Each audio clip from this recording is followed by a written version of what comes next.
मेरा नाम श्वेता है। मैं शहर के एक बड़े अस्पताल में बच्चों की डॉक्टर थी और बच्चों का इलाज किया करती थी। मेरे पास दूर दूर से बच्चे आया करते थे जिनको तरह तरह की बीमारियां होती थीं और मैं बच्चों में होने वाली हर तरह की बीमारी का इलाज किया करती थी। हम 4 भाई बहन थे। मैं अपने सारे भाई बहन में सबसे छोटी थी। मेरे 2 भाई लॉयर और मेरी एक बहन स्कूल में टीचिंग किया करती थी। मैं अपने अस्पताल में नौकरी करने के साथ साथ अपने घर वाले क्लिनिक में भी बैठा करती थी। मैंने अपने घर में ही एक क्लिनिक खोल रखा था जहां पर मेरे पास मोहल्ले के बच्चे आया करते थे जिनका मैं इलाज किया करती थी। भगवान की कृपा से मेरा क्लिनिक बहुत अच्छा चल रहा था। एक बार हमारे अस्पताल के सेमिनार हॉल में सारे डॉक्टर्स की मीटिंग चल रही थी जब हमारी टीम को जगह जगह पोलियो के लिए लोगों को जागरूक करने के लिए कहा गया था। मेरी टीम में 6 लोग थे और हम सबको कुछ ऐसे गांव के बारे में बताया गया था जहां पर लोग अपने बच्चों को पोलियो की दवाई नहीं पिलवाना चाहते थे। हम लोग चाहते थे कि हमारे देश का कोई भी बच्चा पोलियो की बीमारी से ग्रस्त न रहे, इसलिए हमें लोगों को जागरूक करना था। हमारी टीम को राजस्थान का एक पिछड़ा गांव दिया गया था जहां पर हमें जाकर पोलियो के कैंप लगाने थे और वहां के बच्चों को पोलियो की दवाई पिलानी थी। हमें अगले महीने की 15 तारीख को वहां पर जाना था क्योंकि हमारे शहर से राजस्थान काफ़ी दूर था, इसलिए हम सब लोगों ने अपनी पैकिंग करनी शुरू कर दी थी। मैंने इस बारे में अपने घर पर भी बता दिया था। हम लोग वहां जाने के लिए पूरी तरह से तैयार थे और फिर कुछ दिनों के बाद महीने की 15 तारीख भी आ गई थी। हमने अपना सारा सामान रख लिया था क्योंकि वहां पर हमें कुछ दिन के लिए स्टे करना था। वहां के लोग हमें रहने के लिए अपना घर तो नहीं दे सकते थे, लेकिन फिर भी हमने सोचा था कि जब हम वहां पहुंचेंगे तो वहां आसपास के किसी अस्पताल से कांटेक्ट करने की कोशिश करेंगे तो वो लोग हमारा कहीं ना कहीं रहने का इंतजाम जरूर करवा देंगे। लेकिन फिर भी हमें टेंट का बंदोबस्त करके जाना था और फिर फाइनली हम वहां पहुंच गए थे। लेकिन वहां तो हम लोगों ने एक बड़ी ही अजीब बात देखी थी। ये राजस्थान का एक ऐसा गांव था जहां पर दूर दूर तक कोई अस्पताल का नामो निशान नहीं था और ना ही कोई छोटा मोटा क्लिनिक था। ये सब देखकर हम बहुत हैरान हुए थे कि यहाँ पर लोग इलाज किस तरह से करवाते होंगे। ये सवाल हमारे दिमाग में घूम रहा था क्योंकि इस गाँव से शहर बहुत दूर था। ये गरीब लोग थे। हमने सुना था कि इस गाँव के सारे ही लोग गरीब हैं और बड़ी मुश्किल से ये लोग अपना गुजारा करते हैं। तो फिर अगर ये लोग किसी बीमारी का शिकार हो जाते हैं तो फिर किस तरह से शहर जाकर अपना इलाज करवाते होंगे। फिलहाल हमें अपने काम पर ध्यान देना था। हमने घर घर जाकर पोलियो की दवाई पिलाने के लिए जब दरवाज़ा खटखटाया तो हमने देखा कि दरवाजे पर आने वाले लोगों ने हमें इग्नोर कर दिया था।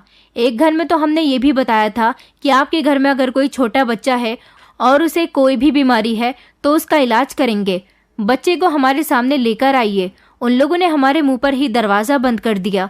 कुछ इसी तरह से लोग हमारे साथ रिएक्ट करने लगे थे।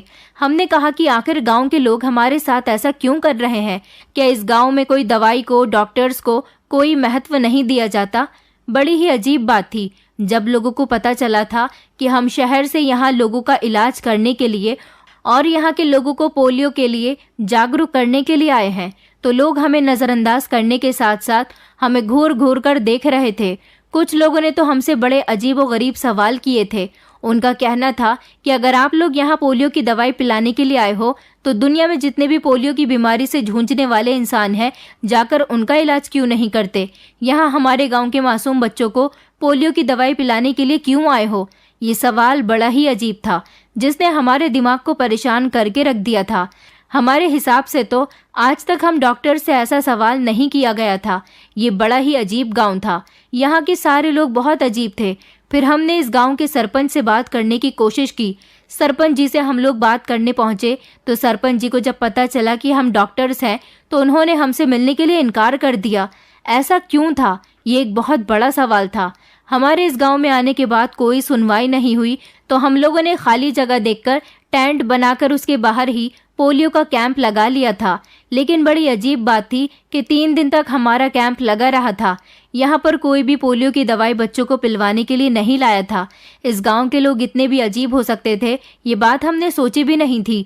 हमने शहर अपने सीनियर डॉक्टर्स को फ़ोन करके ये बात बताई तो वो लोग भी बहुत हैरान हुए थे। उन्होंने कहा था कि हो सकता है इस गांव के लोग पोलियो या फिर किसी भी तरह की बीमारी के बारे में कुछ नहीं जानते हों। तुम लोगों का यही काम है कि तुम वहां जाओ और लोगों को इस दवाई का महत्व समझाओ कि इस दवाई को पिलाने से बच्चों को कभी पोलियो वाली बीमारी नहीं होगी। हमने अपने सीनियर डॉक्टर्स को समझाया कि सर, आपके कहने से पहले ही हम लोगों के घरों में जाकर उनसे बात करने की कोशिश कर चुके हैं, मगर कोई हमारी बात ही नहीं सुनता। हमारी बात को बिना सोचे समझे ही और बिना सुनवाई के ही ये लोग हमारे मुंह पर दरवाजा बंद कर देते हैं। ये बड़ा अजीब सा गाँव है। हमें तो लगता है कि यहाँ पर कोई डॉक्टर ही नहीं है। हमारे सीनियर डॉक्टर ने कहा कि अगर वहाँ ऐसा कुछ भी नहीं है तो फिर तुम उन लोगों को समझाओ, आखिर तुम्हें किस लिए वहाँ पर भेजा गया है। तुम लोगों का यही तो काम है। हमें अपने पूरे देश में लोगों को पोलियो के लिए जागरूक करना है। सर की बात सुनकर मैं खामोश हो गई थी, क्योंकि इससे आगे मैं उनसे और बात नहीं कर सकती थी। इस गांव में हर तरह की फैसिलिटी थी, मगर दूर दूर तक अस्पताल, स्कूल, पुलिस स्टेशन नहीं थे। हमें यहाँ पर टेंट में रहते हुए काफी समय हो गया था। हम हर रोज कैंप लगाते थे, मगर हमारा कैंप लगने पर भी कोई भी वहाँ अपने बच्चों को दवाई पिलाने के लिए नहीं लाता था। मेरी टीम के सारे ही लोग यही कहते थे कि मैम, हम यहाँ रहते रहते थक गए हैं। यहाँ रहने से हमारा कोई फायदा नहीं है। हमें तो लगता है कि इस गांव के लोग कुछ ज्यादा ही गंवार हैं। कोई भी हमारी बात समझने को तैयार ही नहीं है। एक दिन मैंने देखा कि हमारे कैंप के आगे से एक 4 साल का बच्चा गुजर रहा था। जब हमने अपनी बातों में लेकर उस बच्चे को अपने कैंप के अंदर ले लिया और हम उसे पोलियो की दवाई पिलाने लगे, मगर वो बच्चा बड़ा ही शातिर था। उसने पोलियो की दवाई पीने से साफ इनकार कर दिया और वो बच्चा कैंप से भागकर चला गया। हमने उस बच्चे को बहुत समझाने की कोशिश की थी, लेकिन इतनी ही देर में उस बच्चे ने हमें एक बड़ी ही अजीब बात बताई थी। उसने मेरे हाथ में पोलियो की दवाई देखकर एक अजीब सा रिएक्शन दिया। वो कहने लगा कि ये क्या है। मैंने कहा, बेटा ये दवाई है। तो वो कहने लगा, कैसी दवाई है, हमारे गांव में ऐसी दवाई नहीं होती। उसने मेरे कैंप में रखी हुई कुछ टैबलेट्स और इंजेक्शन भी देखे थे। ऐसा लग रहा था जैसे ऐसी चीज ये बच्चा पहली बार देख रहा है। वो बच्चा उन चीजों को खिलौना समझ रहा था। हमारे यहाँ तो बच्चे इंजेक्शन से डर जाते हैं। इंजेक्शन क्या चीज होती है यह हर बच्चे को पता होता है, लेकिन उस गांव के बच्चे इतने अजीब थे कि उन्हें यही नहीं पता था कि ये इंजेक्शन है। क्योंकि हमारे यहाँ बच्चे अगर कुछ गलत करते हैं तो हम उन्हें कभी कभी इंजेक्शन लगाने की बात कहकर उन्हें डरा देते हैं, लेकिन ये बच्चा तो इंजेक्शन देखकर भी नहीं डरा था, बल्कि वो तो इंजेक्शन को खिलौना समझ रहा था। क्या इस गांव के लोग ऐसे थे कि यहाँ पर बच्चों को दवाइयाँ, इंजेक्शन, इन चीज़ों के बारे में कुछ भी पता नहीं था? या फिर ऐसा था कि इस गांव में दूर दूर तक भी कोई बीमार नहीं हुआ था? ये भी एक सोचने वाली बात थी। न इस गांव में कोई डॉक्टर था और न ही इस गांव में दवाइयाँ और इंजेक्शन के बारे में लोगों को कुछ पता था। इस गांव के लोगों की सोच कैसी थी, अब हमें ये देखना था। मैंने अपनी टीम से कह दिया था कि हमें लोगों के घर घर जाकर उन्हें अपना इंट्रोडक्शन देना होगा, क्योंकि ये लोग हमें जानते नहीं हैं। हाँ, गांव के कुछ लोग इतना जान गए हैं कि हम डॉक्टर्स हैं, मगर कुछ लोग ऐसे हैं जो घर से बाहर भी नहीं निकलते। हमने देखा था कि इस गांव की ज्यादातर औरतें घर से बाहर नहीं निकलती थीं। ज्यादातर हमने मर्दों को ही बाहर इधर उधर टहलते हुए देखा था। मैं अपनी टीम को लेकर निकल गई थी और हम सब लोग पूरे गांव में इधर उधर फैल गए थे। मैंने जैसे ही पहले घर का दरवाजा बजाया तो दरवाजे पर एक औरत आई थी। मैंने उससे उनके घर में जाने की परमिशन ली तो उन्होंने मुझे घर के अंदर आने से मना कर दिया। और एक अजीब बात ये थी कि वो मुझे ऊपर से लेकर नीचे तक देख रही थी। वो मुझे इस तरह इसीलिए देख रही थी क्योंकि मैंने शहरियों जैसे कपड़े पहने हुए थे। उसने मुझे अंदर ही नहीं आने दिया। मैं इन लोगों से बहुत परेशान हो चुकी थी, क्योंकि कोई भी मेरी बात सुने बिना ही मुझे ना तो घर के अंदर आने देता था और दरवाजे को भी मेरे मुंह पर ही बंद कर दिया करते थे। ऐसा मेरे साथ ही नहीं बल्कि मेरी पूरी टीम के साथ हो रहा था। क्या औरतों को भी औरतों के सामने आने की इस गांव में परमिशन नहीं थी? फिर मैं दूसरे घर में गई तो वहां पर एक मर्द बाहर आया था। उसने मुझसे कहा कि बोलो मैडम, क्या बात है, क्यों आई हो यहाँ पर? आप तो वही हो ना जो शहर से डॉक्टर आई हुई है? मैंने कहा, जी, कम से कम आपने मुझसे बात तो की। तो वो कहने लगा कि बताओ आपको हमसे क्या काम है। मैंने कहा, हमारी टीम यहाँ पर सब लोगों को पोलियो के बारे में जागरूक करने के लिए आई है, मगर गांव का कोई भी इंसान हमें सीरियस नहीं ले रहा। कि आपके घर में कोई छोटा बच्चा है, हम उसे दवाई पिलाना चाहते हैं। तो उस आदमी ने मुझे एक ऐसी बात बताई जिसे सुनकर मेरे होश उड़ गए थे। उसने कहा कि मैडम जी, आपका जो कैंप लग रहा है वो सिर्फ कुछ दिनों का ही है। वो सिर्फ कुछ दिनों का ही है, क्योंकि कुछ दिन के बाद आपका कैंप इस गांव के लोग ही उखाड़ कर बाहर फेंक देंगे और फिर आपको इस गांव से जाना पड़ जाएगा। मैंने कहा, सरकारी जमीन पर हमने कैंप लगाया है और उस सरकारी जमीन पर आप लोगों का कोई हक नहीं है। वो आदमी कहने लगा कि यहाँ पर कोई भी सरकारी जमीन नहीं है, जो कुछ भी है वो हम सब गांव वालों का ही है, इसलिए हम जैसा चाहें आपके साथ वैसा हो सकता है और आपको हमारे गांव के बच्चों को दवाई पिलाने की कोई जरूरत नहीं है, क्योंकि हमारे यहाँ एक बाबा जी हैं जो हमारे गांव के पूर्वजों के समय से चलते आ रहे हैं। ये उनकी छठी पीढ़ी है। हम सभी लोग बाबा जी से अपना इलाज करवाते हैं। हमारे यहाँ किसी को भी बड़ी बीमारी नहीं होती। बचपन में ही जो बच्चा पैदा होता है उसे बाबा जी के पास लेकर जाया जाता है। बाबा जी उसके पेट पर अपनी शक्तियों से भरे पानी की 2-3 बूंदे बच्चे के पेट पर लगा देते हैं और उसकी कमर से 1 रुपये का सिक्का बांध देते हैं, जिससे आज तक हमारे गांव का कोई भी इंसान किसी बड़ी बीमारी का शिकार नहीं हुआ। हम लोग बाबा जी के बहुत आभारी हैं। उन्होंने हमारे गांव के लोगों की अपने तरीके से रक्षा की हुई है। मैंने उस आदमी की बात सुनकर कहा, तो इस गांव में क्या सच में कोई अस्पताल या डॉक्टर नहीं है?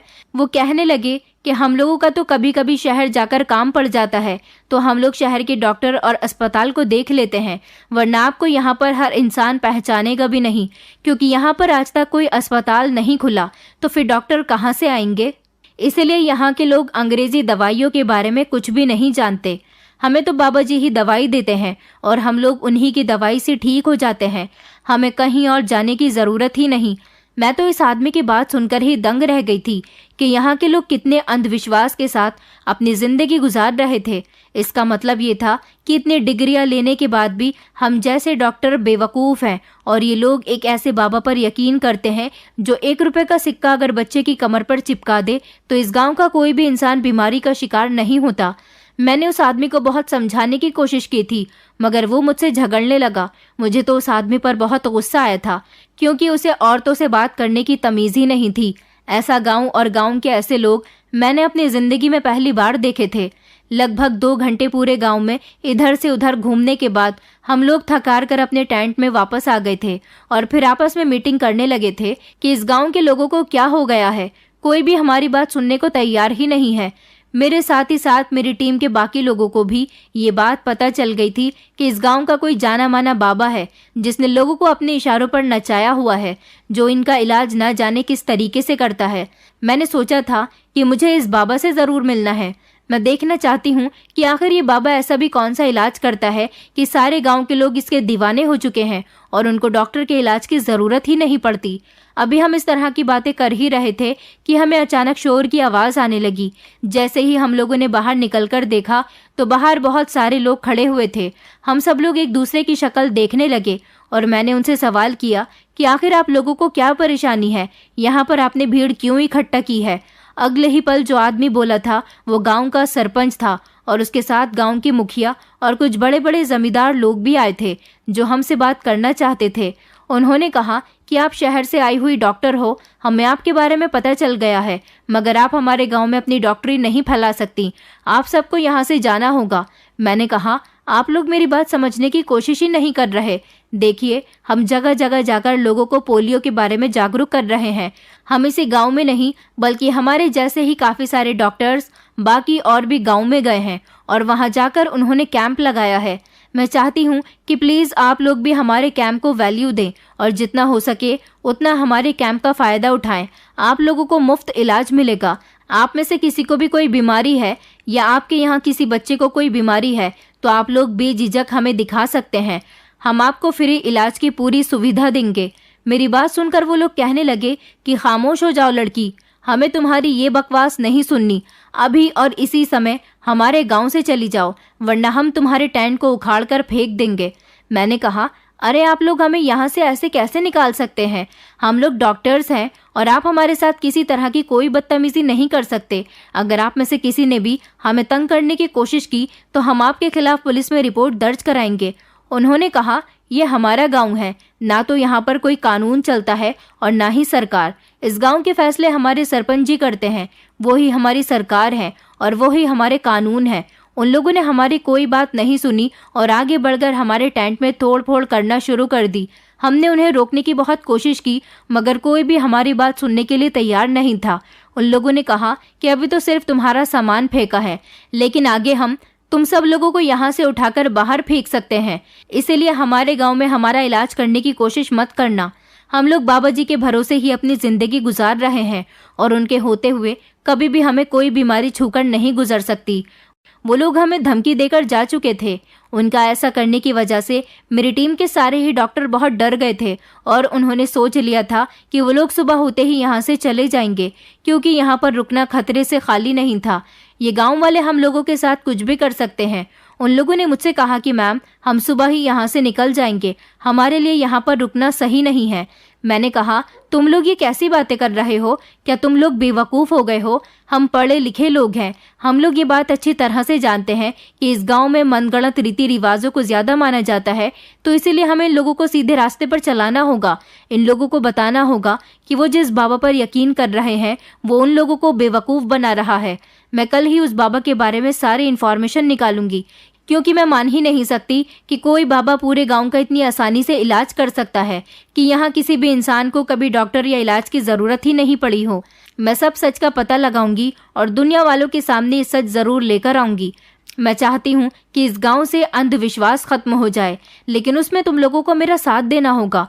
मेरे साथ के सारे ही डॉक्टर्स इस हादसे से बहुत डर गए थे और वो मेरी किसी बात को सुनने के लिए तैयार ही नहीं थे। उन्होंने बस इतना ही कहा था कि हम सबको ही यहाँ से चलना चाहिए, इससे पहले हमारे साथ कुछ बुरा हो जाए। लेकिन मैंने उन लोगों से मना कर दिया था, अगर तुम लोगों को जाना है तो तुम लोग यहाँ से जा सकते हो, मगर मैं हार नहीं मानूंगी। मैं इस गाँव के लोगों की सोच को बदल कर ही रहूंगी। मेरे साथ की एक डॉक्टर कहने लगी कि मैडम, हमारे जाने के बाद आपकी जान को भी खतरा हो सकता है। मैंने उन लोगों से कहा कि मुझे अपनी जान की परवाह नहीं है। डॉक्टर तो वैसे भी लोगों की जान बचाता है। यहाँ अगर इन सब लोगों की जान बचाने में मेरी अपनी जान जा सकती है तो मैं खुशी खुशी अपनी जान दे दूंगी। मुझे सबने समझाने की बहुत कोशिश की थी, लेकिन मैंने किसी की भी बात नहीं मानी थी और फिर अगले दिन वो लोग सुबह होने से पहले ही इस गांव से जा चुके थे। गांव वालों ने मेरे टेंट को तोड़ दिया था और हमारे सारे सामान को भी फेंक दिया था। मैंने दोबारा से अपना टेंट ठीक किया और उसे सही करके उसको इस्तेमाल करना शुरू कर दिया था। मेरा जितना भी सामान था उसको भी मैंने टेंट के अंदर रख लिया था। सुबह के समय जब गांव के लोगों ने फिर से देखा कि मैं अभी तक यहीं पर टिकी हुई हूँ, तो गांव के लोग फिर से मेरे पास आए थे और कहने लगे कि लगता है तुम्हारे साथ के सारे ही लोग यहाँ से चले गए, मगर तुम अभी तक नहीं गई। मैंने अभी भी उन लोगों को बहुत समझाने की कोशिश की थी, लेकिन उन लोगों की आंखों पर तो अंधविश्वास की पट्टी बंधी हुई थी। बाबा का क्रेज उन लोगों के दिलो दिमाग में इस तरह था कि वो लोग उसके बारे में कुछ भी गलत नहीं सुन सकते थे। मैंने कहा, मैं यहाँ से खुद चली जाऊंगी, लेकिन इस दौरान मैं आप सब लोगों को जागरूक करना चाहती हूँ। आप सबकी आंखें खोलना चाहती हूँ कि जैसा आप लोग सोचते हैं और जैसा इस गांव में कई सदियों से होता चला आ रहा है, ऐसा अब कुछ भी नहीं है, क्योंकि ज़माना अब काफ़ी आगे बढ़ गया है। लोग पढ़े लिखे और समझदार बन गए हैं, न कि अभी भी बाबाओं की बातों पर यकीन किया जाता है। मैं आप सब लोगों की आंखों से बाबा की बंधी हुई पट्टी हटाना चाहती हूँ। मेरी ये बात कहना थी कि उनमें से कुछ मर्द मेरे ऊपर चढ़कर आ गए थे, जिस पर उन्हीं के गांव के सरपंच ने उन्हें रुकने का इशारा किया था। मैं ये सब देखकर बहुत डर गई थी। मेरी बात सुनकर गांव के सरपंच ने मुझे 2 दिन की मोहलत और दे दी थी और कहा था कि तुम 2 दिन के बाद यहाँ से अपना बोरिया बिस्तर समेटकर चली जाना, क्योंकि हम गांव के लोगों को तुम जैसे डॉक्टर की ज़रूरत ही नहीं है। फिर वो लोग चले गए थे। पूरे गांव में ये बात फैल गई थी कि मैं बच्चों का इलाज करना चाहती हूँ और उस बाबा की भी हकीकत सबके सामने लाना चाहती हूँ। बाबा तक भी ये हकीकत पहुँच चुकी थी। सारा दिन मैं कैंप में रहती थी। अब मेरे पास इस बाबा के खिलाफ सबूत इकट्ठा करने के अलावा और कोई भी चारा नहीं था। मुझे मेरी टीम की मदद चाहिए थी, मगर मेरे सारे ही साथी मुझे छोड़कर चले गए थे। मैं कभी सोच भी नहीं सकती थी कि मेरे साथी मेरी कोई मदद नहीं करेंगे। अब जो कुछ भी करना था मुझे ही करना था। मैं मौका देखकर अपना चेहरा छुपाते हुए गांव के लोगों से बचते बचाते बाबा की गुफा में चली गई थी। ये बाबा एक छोटी सी गुफा बनाकर उसमें रहा करता था और वहीं पर सारे लोग अपने अपने मासूम बच्चों को इसके पास लेकर आते थे। मैंने देखा था कि यहाँ पर आने वाले ज्यादातर मासूम बच्चों की उम्र जन्म के समय से 4 या 5 साल तक की ही थी। गांव के सारे ही लोग इसे गुफा वाले बाबा कहते थे। मैं जब एक औरत के पीछे पीछे गुफा के अंदर चली गई तो मैंने देखा कि वो औरत जो अपने बच्चे को बाबा के पास लेकर आई थी और कहने लगी कि बाबा जी, मेरा बेटा भी 1 हफ्ते का हुआ है। मैं चाहती हूँ कि इसे आप आशीर्वाद दें और इसका इलाज करें, ताकि ये भी गाँव के बाकी सारे लोगों की तरह मजबूत बने, इसे किसी तरह की कोई बीमारी न हो। मैंने देखा कि पहले तो बाबा ने उस बच्चे को गोद में ले लिया और सबसे पहले तो उसने बच्चे को कुछ सुंघाया था। उसके बाद उसने एक बोतल निकाली और उस बोतल की कैप खोलकर उसकी 2-3 बूंदें बच्चे के पेट पर टपका दी थी और फिर आगे का नजारा देखकर मेरी आंखें फटी की फटी रह गई थी।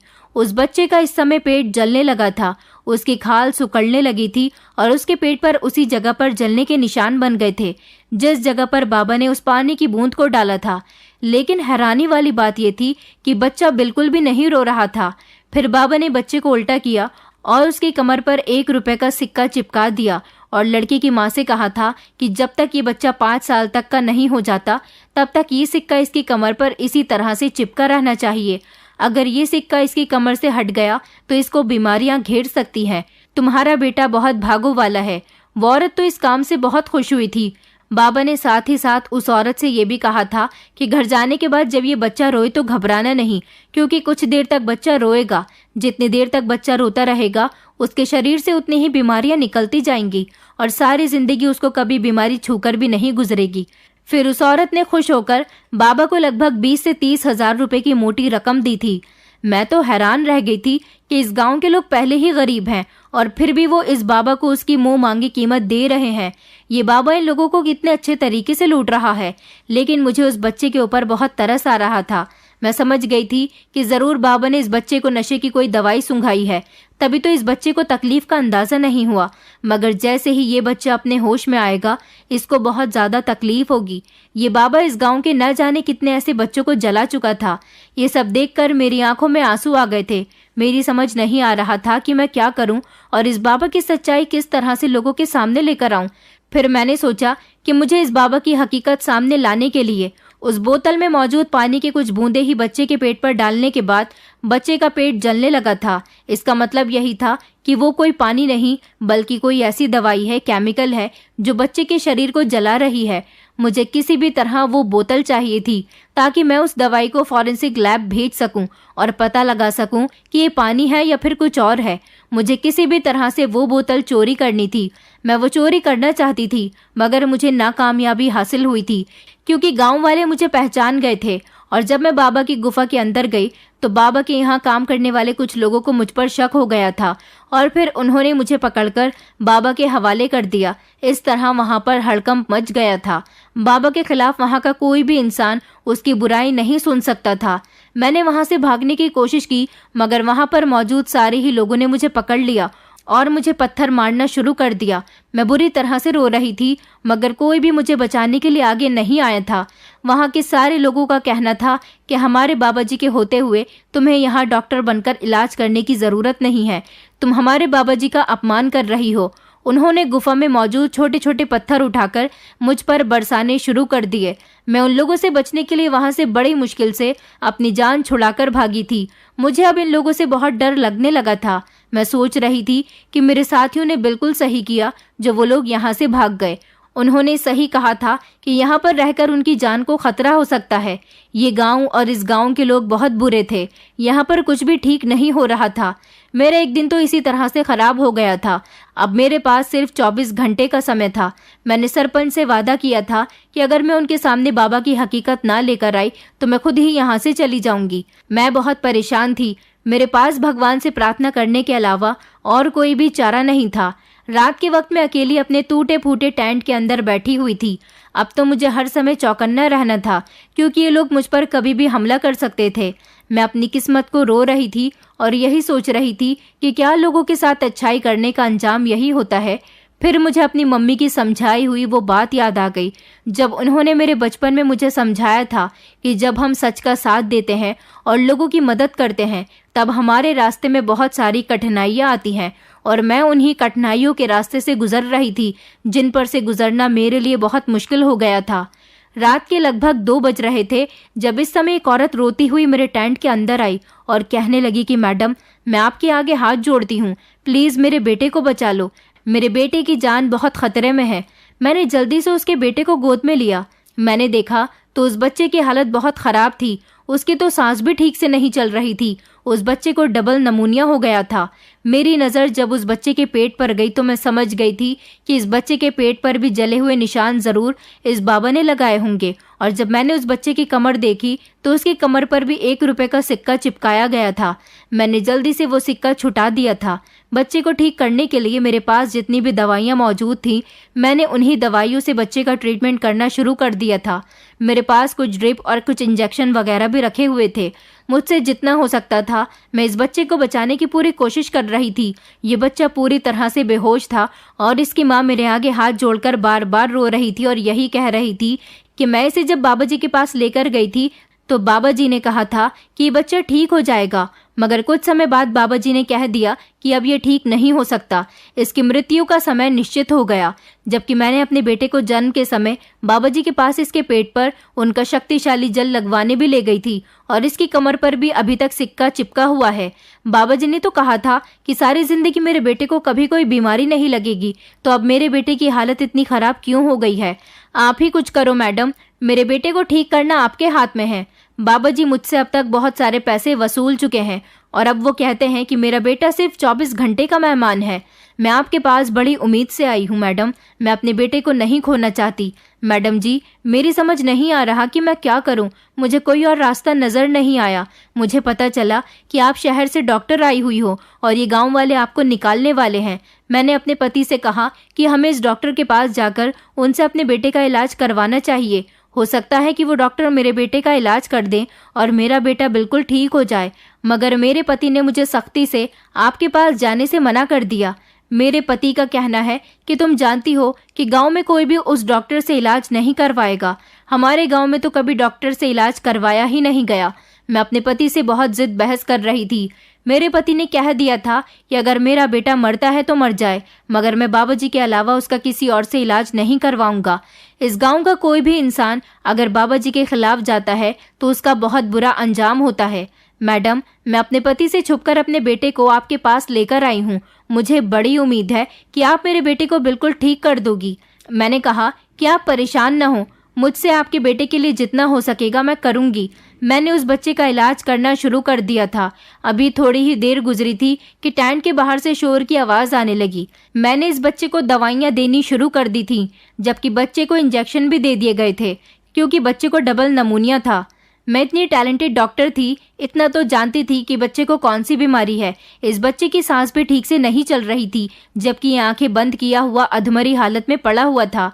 मुझसे वो औरत कहने लगी कि मैडम आप यहीं रुको, मैं बाहर जाकर देखती हूँ। वो औरत बाहर चली गई। बाहर से बहुत शोर की आवाज़ आ रही थी। मैं समझ गई थी कि गांव वाले फिर से यहाँ मुझे भगाने के लिए आ गए, मगर मुझे जैसे तैसे करके इस बच्चे की जान बचानी थी। लेकिन बाहर के सारे ही लोग मुझे आवाज़ें लगा रहे थे, कह रहे थे कि बाहर निकलो, तुमने हमारे बाबा जी के खिलाफ जानने की कोशिश कैसे की, तुम कैसे इस बच्चे का इलाज कर सकती हो। मैं बाहर निकल कर गई और देखा कि उस औरत का पति ही बाबा और वहां पर मौजूद गांव के बड़े बड़े सारे लोगों को लेकर आया था। मैंने कहा उस बच्चे को एक बहुत बड़ी बीमारी है, उसको डबल नमूनिया हो चुका है और उसके पेट में भी कई तरह की बीमारियां हैं। मैं आप लोगों को यकीन दिलाती हूँ कि मैं इस बच्चे को ठीक कर दूंगी। लेकिन गांव के लोग कहने लगे कि तुम हमारे गांव के रिवाजों के खिलाफ जा रही हो। इस गांव में बाबा जी की पुरानी पीढ़ी है, हम सबका इलाज वही करती आ रही है। तुम्हारा कोई हक नहीं बनता कि तुम हमारे गांव के लोगों की बिना इजाजत उनका इलाज करना शुरू कर दो। मैंने कहा मैंने इस बच्चे को इसके घर से नहीं उठाया, बल्कि इसकी माँ खुद इसे मेरे पास लेकर आई है और मैं इस बच्चे को ठीक करके रहूंगी। तो बाबा कहने लगा कि मैं तुम्हें गारंटी के साथ कहता हूँ कि ये बच्चा 24 घंटे से ज्यादा नहीं बच सकता, इसकी मौत होने वाली है। मैंने कहा अगर आपको इस बच्चे की मौत के बारे में पता है तो फिर आपने जन्म के समय इस बच्चे का पेट अपने उस शक्तिशाली पानी से क्यों जलाया था। मैंने तो सुना है कि आप बच्चों के पेट पर जब अपना वो शक्तिशाली पानी लगाते हो तो वो बच्चा सारी जिंदगी किसी बीमारी का शिकार ही नहीं होता, और इस बच्चे के साथ भी आपने कुछ ऐसा ही किया। तो फिर ये बच्चा अब बीमार क्यों पड़ गया, इसे बीमारी क्यों हो गई। बाबा कहने लगा इस बच्चे को कोई बीमारी नहीं है, इसकी मृत्यु का समय आ गया है। मैंने कहा कि कितने सालों से तुम इस गांव के लोगों को बेवकूफ बना रहे हो, ये लोग अनपढ़ लोग हैं, इसलिए तुम्हारी बातों में आसानी से आ जाते हैं, मगर अब ऐसा नहीं होगा। मैं इस बच्चे की जान बचाकर रहूंगी। जिंदगी और मौत तो भगवान के हाथ में है, तुम्हें इस धरती पर भगवान बनने की कोई जरूरत नहीं है। ये तो इस गांव वालों के अंधविश्वास की वजह है जो तुम अभी तक यहाँ सही सलामत खड़े हुए हो। अगर तुमने ऐसी हरकत हमारे शहर में की होती तो वहाँ पर ना तो कोई तुमसे बेवकूफ बनता और उससे पहले ही तुम्हें जेल भिजवा दिया जाता। मेरी इतनी ही बात कहनी थी कि गांव के सारे लोग भड़क उठे और मुझे मारने के लिए वो लोग मेरे करीब आने लगे। उन लोगों ने मुझ पर पत्थर बरसाने शुरू कर दिए। तभी वो औरत मेरे आगे आकर खड़ी हो गई और मेरे बदले के पत्थर खुद खाने लगी। उसके पति ने सब लोगों को रोकने की कोशिश की। जब पत्थर बरसने बंद हो गए तो वो औरत कहने लगी कि मुझे मैडम जी पर पूरा भरोसा है। बाबा जी, आपके कहने के मुताबिक मेरे बेटे की मृत्यु 24 घंटे में हो जाएगी। मैं चाहती हूँ कि 24 घंटे तक हम लोग देख लेते हैं कि मेरा बच्चा ठीक होता है या नहीं। अगर डॉक्टर ने मेरे बेटे को ठीक कर दिया तो फिर मैं इस डॉक्टर का सारी जिंदगी एहसान नहीं चुका सकूंगी, और अगर मेरे बेटे की मृत्यु हो गई तो फिर मैं सब्र कर लूंगी कि मेरे बेटे की मौत हो गई है, मगर उससे पहले मुझे अपने बेटे को बचाने की सारी कोशिशें करनी होंगी। बाबा कहने लगा कि तुम मेरी बात लिखकर रख लो। आज तक मैंने जो कहा है वो बात सच हुई है। तुम्हारे बेटे की मौत का समय आ गया और अब वो ज्यादा समय तक जिंदा नहीं रहेगा। उस औरत का पति अपनी पत्नी को डांटने लगा और कहने लगा कि चुप हो जाओ बेवकूफ औरत, तुम क्यों बाबा जी के खिलाफ जा रही हो? जाओ और अंदर से जाकर हमारा बेटा लेकर आओ। इस डॉक्टर ने तुम्हें भी अपने जैसा ही कर दिया। मैंने उन लोगों के आगे हाथ जोड़े और सरपंच जी से कहा कि सरपंच जी, एक बार मेरी बात को सुन लीजिए। इस गांव के सारे ही लोग इतने गरीब हैं। आप लोग इस बाबा की बातों में आकर न जाने इसको अब तक कितना पैसा दे चुके हैं। मैं इस बच्चे का इलाज करके ही दिखाऊंगी। मुझे उम्मीद है कि ये बच्चा बच जाएगा। कोशिश करने वालों की कभी हार नहीं होती। मैं उसे दवाइयाँ चढ़ा रही हूँ, उसमें बेहतरी जरूर आएगी। सरपंच जी ने कहा कि देखो, हम औरतों पर हाथ नहीं उठाते और ना ही उन पर जुल्म करते हैं। हमारे यहाँ की औरतें घर से बाहर नहीं निकलती। हम तुम्हारे आगे हाथ जोड़ते हैं कि हमारे गांव की मान मर्यादाओं का उल्लंघन मत करो। इस आदमी का बेटा इसे लाकर दे दो और तुम खामोशी से यहाँ से चली जाओ, क्योंकि हमारे गांव में हमारी मान मर्यादाओं का उल्लंघन करने वाले की बहुत कड़ी सजा है।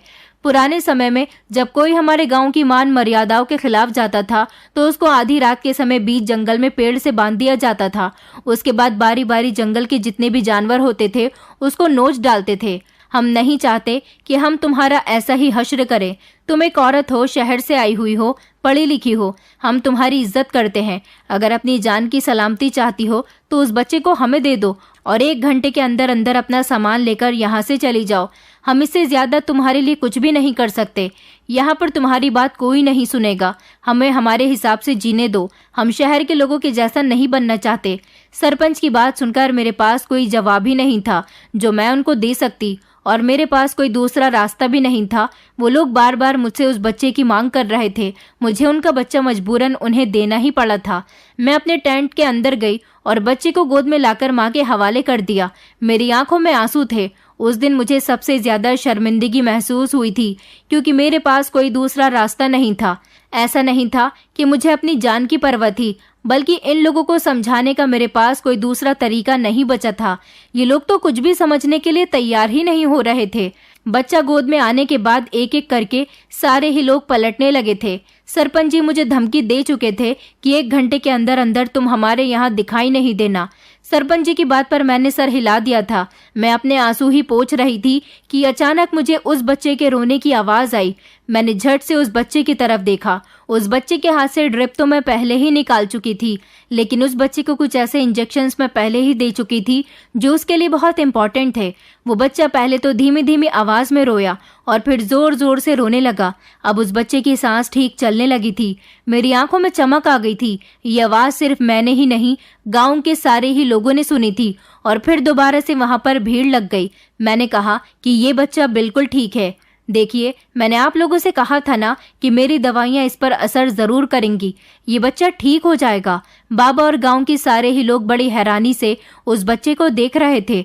बच्चे के माता पिता तो जैसे उसको रोता हुआ देखकर पागल ही हो गए थे। उन लोगों की खुशी के ठिकाने नहीं थे, क्योंकि उन लोगों ने भी ये सोच लिया था कि उनका बेटा जिंदा नहीं बचेगा। सब लोग बाबा की शक्ल देख रहे थे और बाबा हिचकिचाते हुए कहने लगा कि इस बच्चे पर मेरी ही दवाइयों का असर हुआ है जो मैंने इसके जन्म के बाद लगाई थी। यही वजह है कि ये बच्चा बच गया। बाबा का इतना कहना था कि सब लोगों ने बाबा को घेर लिया और फिर मैंने लोगों को बताया कि हम लोग डॉक्टर्स हैं। अगर इसी तरह के बाबा बाबा जो बिना पढ़े लिखे, बिना कोई मेहनत किए ही आप लोगों का इलाज कर सकते हैं, तो हम जैसे पढ़े लिखे डॉक्टर किस लिए बैठे हैं? फर्क डॉक्टर या बाबा में नहीं है, फर्क आपकी सोच में है। आज के ज़माने में भी आप लोग इतनी पुरानी सोच के मुताबिक चल रहे हैं। जब सदियों पहले वेदों से इलाज करवाए जाते थे, उस समय कुछ बाबा लोग भी लोगों के इलाज किया करते थे, लेकिन वो ऐसे ढोंगी बाबा नहीं होते थे। मैं मानती हूँ कि आपके यहाँ पर रीति रिवाज बरसों पहले से चला आ रहा है, लेकिन वो बाबा अपनी असल शक्तियों का इस्तेमाल करते थे। आजकल इंसान अपने फायदे के लिए बहुत झूठ बोलने लगा है। ऐसे लोग जो अपने फायदे के लिए लोगों से ढेर सारा झूठ बोल सकते हैं, वो कभी भी अपनी शक्तियों का इस्तेमाल करके आप लोगों को ठीक नहीं कर सकते। ऐसे लोगों को तो भगवान की तरफ से कोई शक्ति ही नहीं मिलती, क्योंकि ये सिर्फ आपसे पैसे लूट रहे हैं अपनी जेब मोटी करने के लिए। ये बाबा जिस पानी को आपके बच्चों के पेट पर लगाता है, वो कोई पानी नहीं होता, बल्कि एक तरह का केमिकल होता है जो बच्चे के पेट पर लगने के बाद बच्चे की खाल को जला देता है। लेकिन कभी आप लोगों ने ये नोटिस ही नहीं किया। बच्चों को आप ही लोगों के सामने तकलीफ ना हो, इसलिए पहले बाबा बच्चों को नशे की दवाई सुंघाकर उन्हें बेहोश कर देता है, और आप लोगों को लगता है कि बच्चा दवाई लगने पर रोया ही नहीं, जबकि बाबा ये बात जानता है कि जब बच्चा अपने होश में आएगा तो उसे तकलीफ का बेहद अंदाजा होगा, तब वो चिल्ला चिल्ला कर रोएगा। इसलिए बाबा आपको पहले ही ये बात बता देता है कि घर जाने के बाद जब बच्चा जोर जोर से रोएगा तो आपको घबराना नहीं है।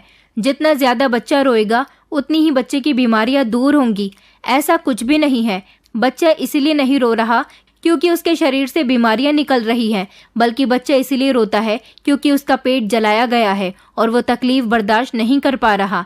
जब हमारे ही मामूली से चोट लग जाती है तो हम कितनी तकलीफ से गुजरते हैं।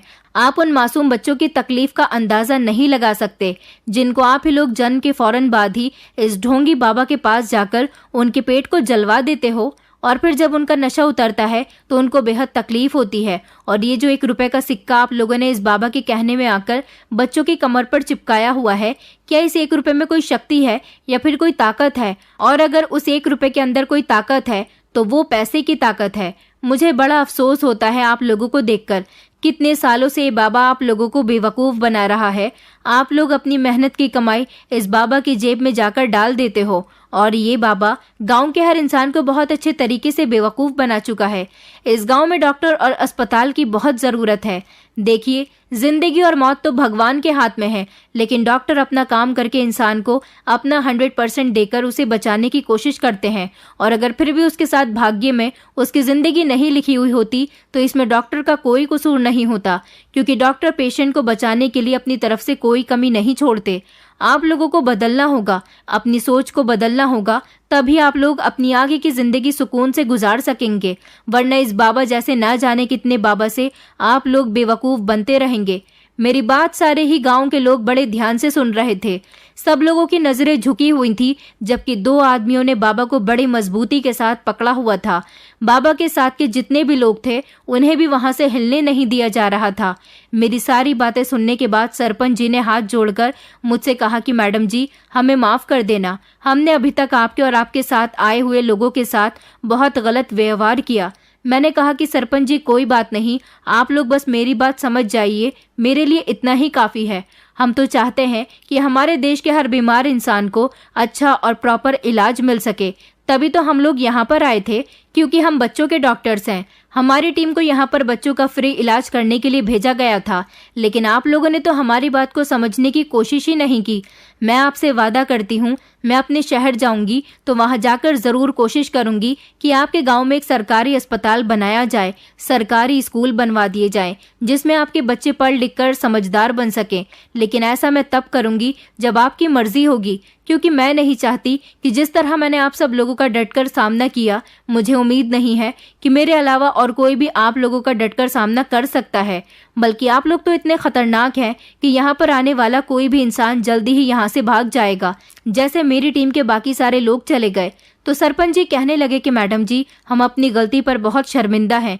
हम गांव के सारे लोग आपसे माफ़ी मांगते हैं, और इस ढोंगी बाबा को तो हम अपने हिसाब से सज़ा दे ही देंगे, क्योंकि लोगों को सबसे ज़्यादा गुस्सा इस बात पर था कि वो बच्चों के शरीर की खाल को जला रहा था, और ऐसा करने से उन्हीं को लूट रहा था। बाबा जोर जोर से चिल्ला रहा था और सरपंच जी से कह रहा था कि सरपंच, तुम इस लड़के की बातों में आकर अच्छा नहीं कर रहे हो। सरपंच जी कहने लगे कि अब तो हम तुम्हारी गुफा में जाकर छापा मारेंगे और ये देखेंगे जो पानी तुम बच्चों के लगाते हो वो पानी है या फिर कुछ और है, क्योंकि हमें तो सालों से यही लगता रहा कि बाबा जी ने बच्चों के पेट पर पानी की बूंदें टपकाई हैं और उससे उनके पेट पर निशान बन गया, जो इस बात का सबूत है कि सारी जिंदगी बच्चों को कोई बीमारी नहीं होगी। और फिर गांव के सारे ही लोग बाबा की गुफा में चले गए और वहां जाकर उन्होंने छापा मार दिया था। बाबा की गुफा से ढेर सारे पैसे, वहीं केमिकल और कुछ ऐसी दवाइयां मिली थी जो शहर से मंगवाई गई थी, जिनको बच्चों को सुंघाकर बेहोश किया जाता था, और कुछ ऐसी दवाइयां थीं जिससे बच्चों की थोड़ी बहुत बीमारी दूर हो जाती थी, जैसे नज़ला, खांसी, जुकाम, बुखार। ये दवाइयां इस बाबा की बनाई हुई नहीं बल्कि शहर की ही दवाइयां थीं, जो ये बाबा अपने यहाँ पुड़िया बनाकर लोगों को दिया करता था, ताकि लोगों को लगे कि ये दवाई बाबा के हाथ की बनी हुई है। सच्चाई सामने आने के बाद गांव वालों का इस बाबा पर से भरोसा उठ गया था और उन लोगों ने बाबा की खूब धुलाई की थी, और सभी लोगों ने मुझसे वादा किया था कि वो अपने गांव से अंधविश्वास को खत्म कर देंगे और जितना हो सकेगा आत्मनिर्भर बनेंगे। ये सब होने के बाद गांव के लोगों ने मेरी बहुत इज्जत की थी और मेरी बहुत खातिरदारी की थी। मैंने उस बच्चे का भी इलाज किया था और फिर वो बच्चा कुछ समय बाद पूरी तरह से ठीक हो गया था। सरपंच जी ने मुझे अपनी हवेली में ठहरने के लिए कहा था। सरपंच जी के परिवार वालों ने मेरा बहुत ख्याल रखा था और फिर इस तरह मुझे इज्जत के साथ शहर भिजवाया गया। जब मैं शहर गई और शहर जाने के बाद मैंने अपनी टीम को और अपने सारे सीनियर डॉक्टर्स को ये सब कुछ बताया तो वो लोग दंग रह गए थे। उनको लगता ही नहीं था कि गांव के लोगों में इस हद तक भी अंधविश्वास फैला हुआ हो सकता है।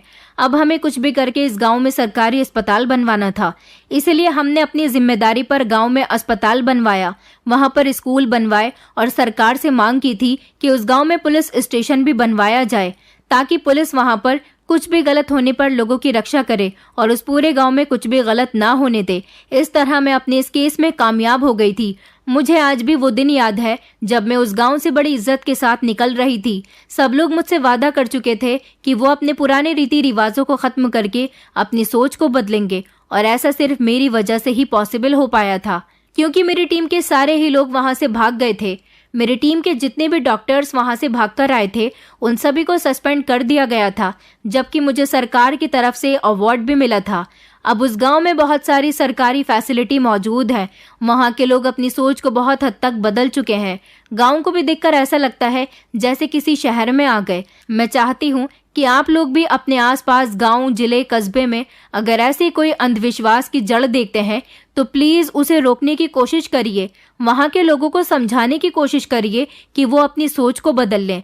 मैं आज भी उस गांव में जाती हूँ और वहां पर कैंप लगाकर बच्चों का ट्रीटमेंट करती हूँ। बाबा के दौर से अब के दौर में देखा गया कि वहां पर बच्चों में काफी हद तक बीमारियां कम पाई गईं, जिससे उन लोगों को 100% यकीन हो गया कि बाबा सच में उन लोगों को बेवकूफ बना रहा था और मैं उन लोगों के फायदे की बात कर रही थी। दोस्तों, उम्मीद करती हूँ आपको हमारी कहानी पसंद आई होगी। कहानी पसंद आई है तो वीडियो को लाइक करें, चैनल पर नए हैं तो चैनल को सब्सक्राइब करें और हाँ, नोटिफिकेशन बेल को जरूर दबाएं ताकि अगली अपडेट सबसे पहले आपको मिले।